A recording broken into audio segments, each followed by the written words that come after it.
Smriti Adinarayan from Anadi Foundation. Smriti Adinarayan Mahodaya, Anadi Foundation इति संस्थाया सह संस्थापिका अस्ति। इयं संस्था सामाजिकी संस्था वर्तते, यया भारतीय सिद्धांत अनुसार कार्यक्रमाः आयोज्यन्ते। अनादि फाउंडेशन मध्ये जयमाना कार्यक्रमाः इतिहास आधारिता, विशेषतः महाभारत आधारिता सन्ति। स्मृति महोदया एडटेक तथा संज्ञानात्मक विज्ञानस्य शोधकर्त्री आसीत्। एषः कंप्यूटर साइंस एंड इंजीनियरिंग अध्यापयति स्म। Now I invite Srimati Smriti on the stage.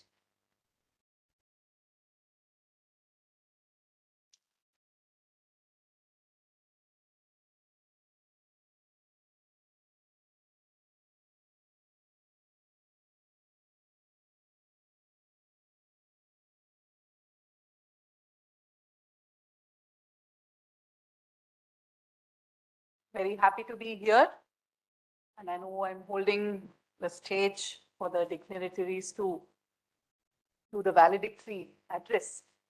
But nevertheless, in the past 2.5 days or 1.5 days, mostly only your eardrums and optical nerves have been doing some yoga. I thought that why not do some practical thing just for a few minutes before we begin the session.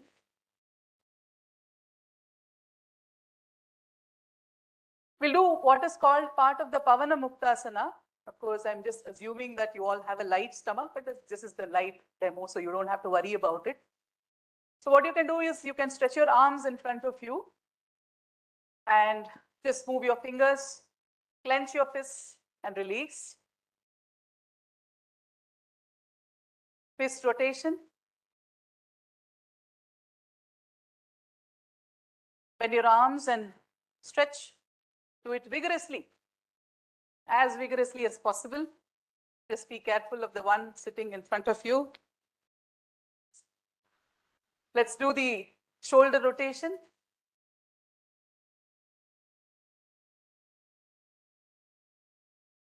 The other way around.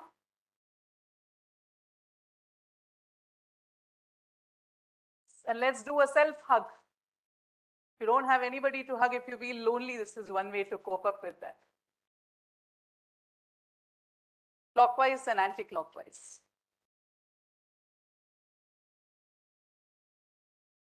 I've changed shape, so I can't do a self-hug.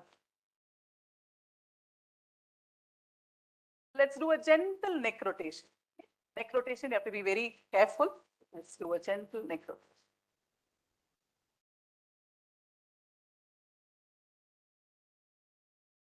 The other way around.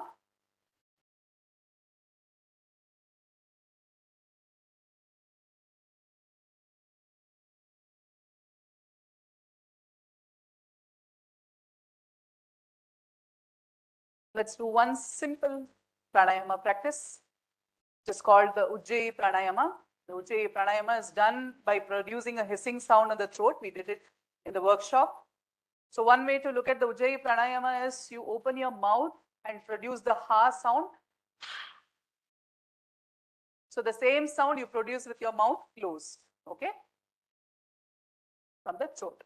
We're just going to do it 5 times. It is a very elaborate, systematic, it's a powerful practice. This is just to set the lighter tone for the event. So what we'll do is you can close your eyes, sit in a relaxed position. And as I count 1 to 4, you can inhale. And as I count 6 to 1, you can exhale. And when you exhale, you can do the Ujjayi. Okay? 1, 2, 3, 4, 6, 5, 4, 3, 2, 1. 1, 2, 3, 4, 6, 5, 4, 3, 2, 1. 1, 2, 3, 4, 6, 5, 4, 3, 2, 1. 1, 2, 3, 4, 6, 5, 4, 3, 2, 1. Relax. Just imagine a candle in front of you and just blow out the candle.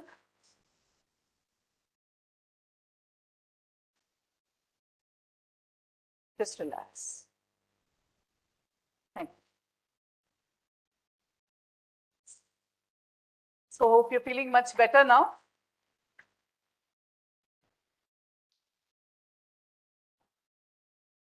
So this is a cliched definition of well-being. You can pick it up from anywhere. We've heard so much about well-being in the past days that there's nothing much to speak about it, but nevertheless.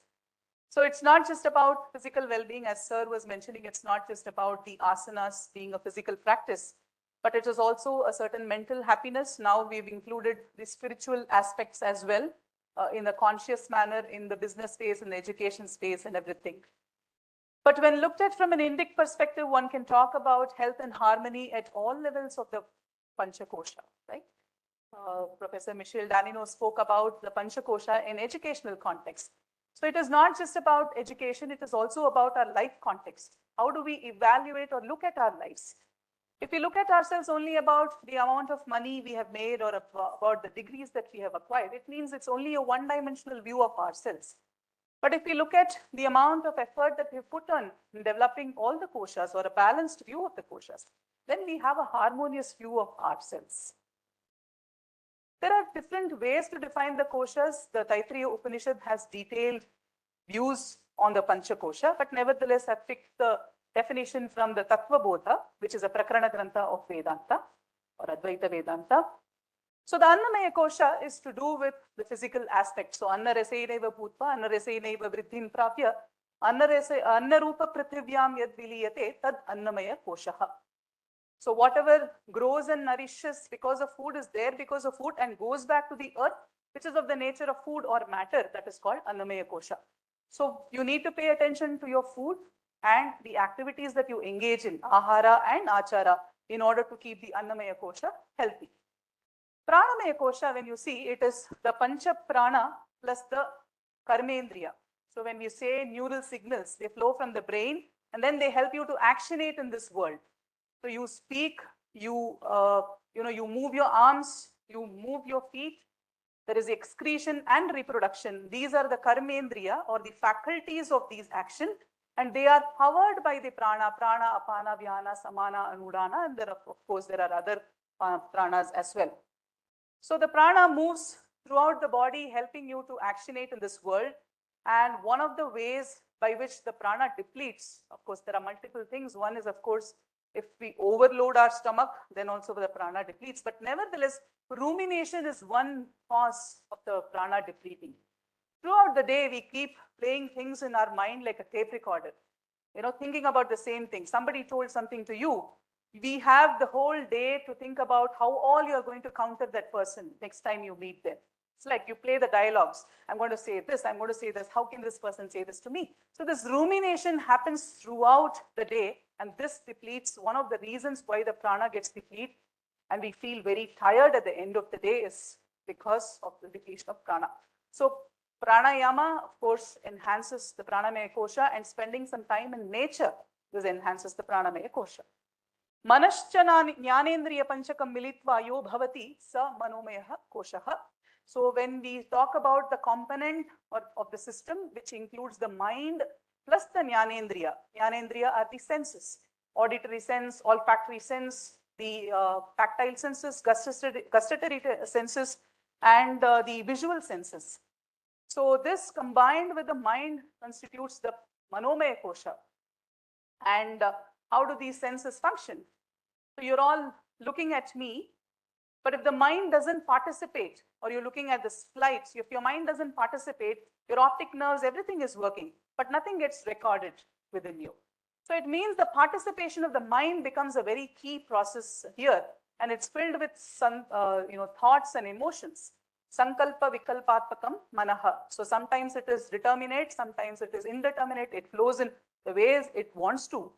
And one of the important ways of keeping the manomaya kosha very healthy is to have a happy environment around us. Have good satsanga, good people around us who can keep us in a positive mood. Of course, bhajans, kirtans, even upasana, all these keep our mind very happy and healthy. And one of the ways that we also at Anadi Foundation, we have a Gurukulam. And we find that the manomaya kosha is enhanced when actually children play and interact with other beings, especially plants and cows. So we found cows to be a very powerful, because they are very, very sattvic beings. Just being in the presence of cows can heal a lot of things. So that is one way to keep the manomaya kosha healthy. Vijnanamaya kosha, buddhi plus the jnanendriyas, the intellect. That is how you cognize the world.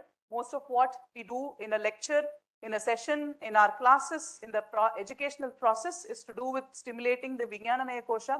And if we don't have a healthy content, we don't have a content that is cognitively flowing, then a lot of cognitive load is created, which does not allow us to participate in the educational process. And of course, the Anandamaya kosha is the fundamental Ananda. It is also the Karana Sharira included, which means that that is the fundamental reason by which we are here. That is why it is also called Avidya Swarupa, because the fundamental Avidya that the Jivatma and Paramatma are not different is not there in us, because of which we exist here. So that way it is the cause or the reason for which we are here. But of course, it also has certain vrittis like Priya, Moda and other vrittis, which of course is a detailed exposition. But nevertheless, having a balance of the koshas is a really helpful process. What affects well-being? Of course, food and lifestyle. As Sir was mentioning, stress, the healthcare processes, what alternatives are available. Is modern medical science the only approach to healthcare? If that is the only approach, not all things can be taken care of that. We have seen in the COVID period how Ayurveda, Siddha, even local traditional medicines have come handy. And of course, the style, work, lifestyle. We work on the computer for more than, say, 15, 16 hours. Sir was saying like sitting is the next smoking. So most of the time we are like this, typing on the computer. So these muscles and everything get tense and there's no way to release them. So all this happens, work-life issues happen that causes a lot of impact on the well-being. This, of course, I thought I will touch briefly upon the mechanism of stress. So all of you here, if something that is connecting all of us, it's a unifying factor, it is stress, right? So recently, we had this experience. We had to go to different offices to get some signatures. And we found that at every level, everybody was yelling at us, right? So, and then we were like, at the topmost office, we went and asked like, why is everybody yelling at us at each levels? Then the person said, ma'am, there is stress at all levels. Everybody, there's a deadline. Everywhere there's some paper to be signed. Everybody, there's somebody breathing down their neck. So much. And as researchers, I know, if you are in the first year of your PhD, you're feeling lost. If you're the second year of your PhD, you're feeling more lost. The third year, even more lost. And at the end of the degree, all the feeling that you get is, what did I really do to get this degree, right? And there are enough people to reinforce that and remind you of that. I don't need to say that. So this basically the sympathetic and the parasympathetic nervous system are in play. So when you see an object running, say for example, there's a dog running towards you, the sympathetic nervous system kicks in, right? There are three responses: fight, flight, or freeze. So if you are an athlete, you can take the flight response. If you are Bahubali, you can take the fight response. Or if you're like me, you just have to take the freeze response. There's no other respite from that, right? But then what happens is that there is a lot of adrenaline rush that happens. So many of you who are researchers or preparing for your Viva the next day, you would be burning the midnight oil. But the next day still you are fully participative in the presentation because there is an adrenaline rush which ensures that your pupils are dilated, your heartbeat is at work and all that, so that you don't doze off during your own presentation, right? So it means that the adrenaline rush is there, and once the dog just goes away, the parasympathetic nervous system kicks in and then your system is restored to its calm state. But what happens with chronic stress is because the stress is in the head now. The boss is sitting in the head. The advisor is sitting in the head. The mother-in-law is sitting in the head. So it's no more that physical threat that is coming from outside, but something from inside which is going on playing, which causes many of these systems to pain, right? Your heartbeat goes up, your pupils dilate, your palms sweat, and you have many more reactions. In fact, you have to conserve a lot of glucose, so the digestive system gets affected. Also, you would have seen many people binge eating when they are stressed out. They go to the ice cream parlor, eat a lot of ice cream chocolates just to cope up for the lost glucose that they have, right? So what happens is that when the parasympathetic system does not kick in, then what you call the hypothalamus pituitary axis has to kick in, and there's a lot of cortisol that is released in the bloodstream. So people who get tested for autoimmune disorders, typically they get their cortisol levels tested.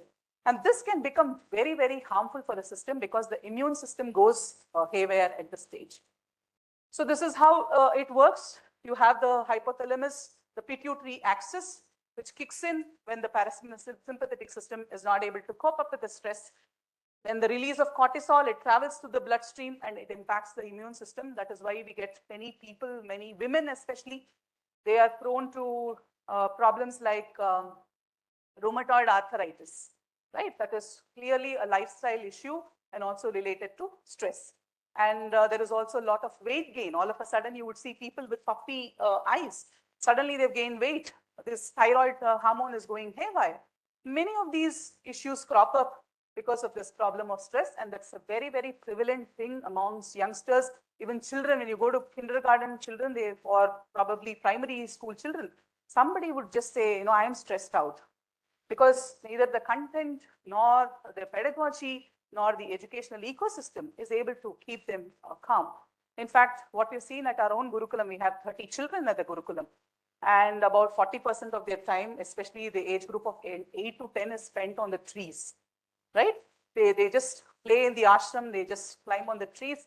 We have seen that a very huge difference in the level of stress that they go through once they transition from the regular school to the Gurukulam process. We've seen that this entire system calms down, they start paying more attention. You also have a yoga nidra routine in the afternoon because they wake up late in order to cope up with the day's schedule. So a lot of indic ways are there. I'll just close with this slide. Probably the Yoga Sutra has enough and more insights on what kind of impurities the mind goes through. It talks about the antaraya and also talks about the accompanying aspects of it. Vyadhisthana samshaya avirati bhranti darshana alabdha bhumikat avastithatvani chitta vikshepaha antarayaha. So you have so many of these issues described as the impediments for you to experience a calm state of mind. So what happens is, when Maharishi Patanjali says yogas chitta vritti nirodha tadadashtu swarupe vasthanam vritti sarupya nitaratra, he says that the kleshas, impurities, have to be removed, and the one should experience the state of mind where the ripples of the mind are not going on. If I ask you to close your eyes for 5 minutes, it will only be a big list of to-dos. I know, like, all busy people are occupying the first rows. For them to attend a lecture for, say, 15-20 minutes, it's like, I'm sure there are hundreds of pop-up lists that are popping up in their mind, to-do lists, right? Because it's like there's so much more to do than just sitting in one place. So this is what happens in the meditative process. Unless and until some things are cleared off the mind, it's very difficult to calm the mind and get an experience of yoga. So Maharishi Patanjali says that Kriya Yoga is a way to weaken the kleshas. Avidya, smita, raga, dvesha, abhinivesha. Avidya is ignorance, raga, dvesha is pain and reward pathways, which you can talk about it in modern science, or you can talk about it in terms of the preferences, likes, and in modern social media terms, unlikes for that matter, or dislikes, right? And abhinivesha is the fear of death. So in fact, I was talking to a neuroscientist, and she was mentioning she did some very, very fundamental research on addiction. So she was sharing how she was testing rats, and every time the rat pushes the pedal, there would be a dopamine pulse that is generated for the rat. The rat was so much enjoying that pulse that within 15 minutes, it was doing it 2,500 times. So that is the level of addiction that we have towards many things in our own lives. It could be mobile phones, it could be sweets, it could be watching TV, or whatever it is, right? So it means that we keep traveling the reward pathways many times, leaving out the pain pathways, but nevertheless, they play out in our lives in a different way. So that is why the kleshas have to be removed. And Kriya Yoga and Ashtanga Yoga both are described in the Yoga Sutra, and he talks about 9 principles: Ekatattva Abhyasaha, and Maitri Karuna Mudito Pekshanam Sukadukta Punya Punya Vishayanam Bhavanatas Chitta Prasadanam Prachardana Vidharanabhyam Va Pranasya. He says focus on the exhalation and retention. We just did one cycle where we did a Vishamavritti Pranayama, 4 counts of inhalation and 6 counts of exhalation. A little bit of extended exhalation actually gives a calming effect on the mind, because it kicks in the parasympathetic system and then calms your mind. And focusing on certain sensations, then freeing up the dukkha, Vishokava Jyotishmati, And focusing on a person with vairagya, vitaraga vishayam va chittam. So when we focus on somebody with vairagya or a principle that is based on vairagya, we too imbibe that. And understanding sleep and dream and whatever one chooses. So he says, okay, if these don't work out, you choose your own path for which, through which you can calm your mind. So he clearly identifies that there are impediments for us to experience a calm state of mind, and there are problems with the mind as such because it engages with different things. And once the kleshas have been removed, then the cognitive process also enhances. That is why he talks about various kinds of samadhis in the Yoga Sutra. He talks about Smrithi Parishuddhau, and how once the labels and everything gets cleared, then Arthamatra Nirbhasa, only the object shines forth in our consciousness. Otherwise, what happens? Because of the kleshas, only the labels and divisions, the moment I see this flower, I'm not able to connect with the flower. I see it as, whatever it is. If I'm a botanist, I would see the, the scientific name of the flower. If I'm a scientist, I would probably see how the leaves are shaped or what the color of the flower is.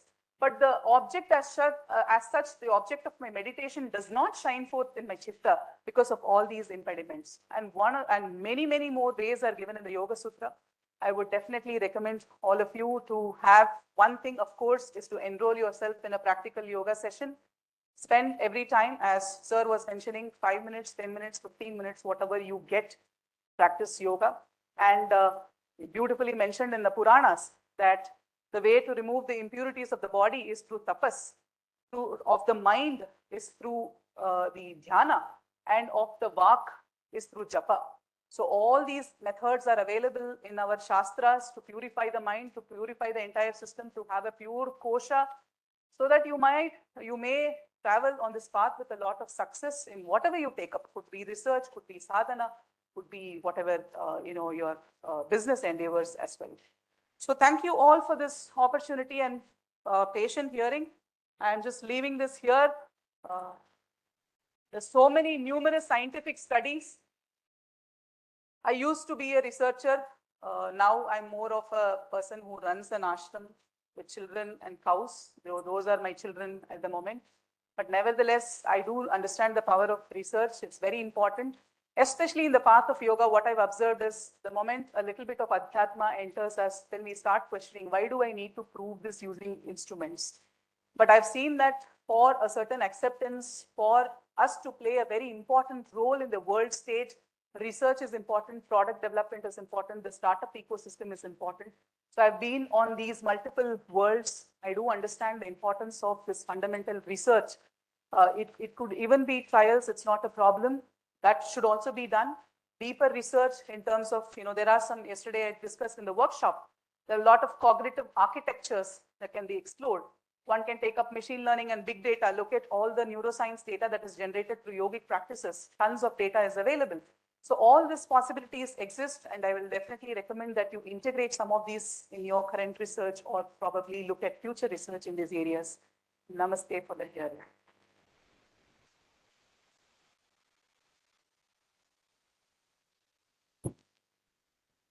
Thank you, Smriti ji. Now we would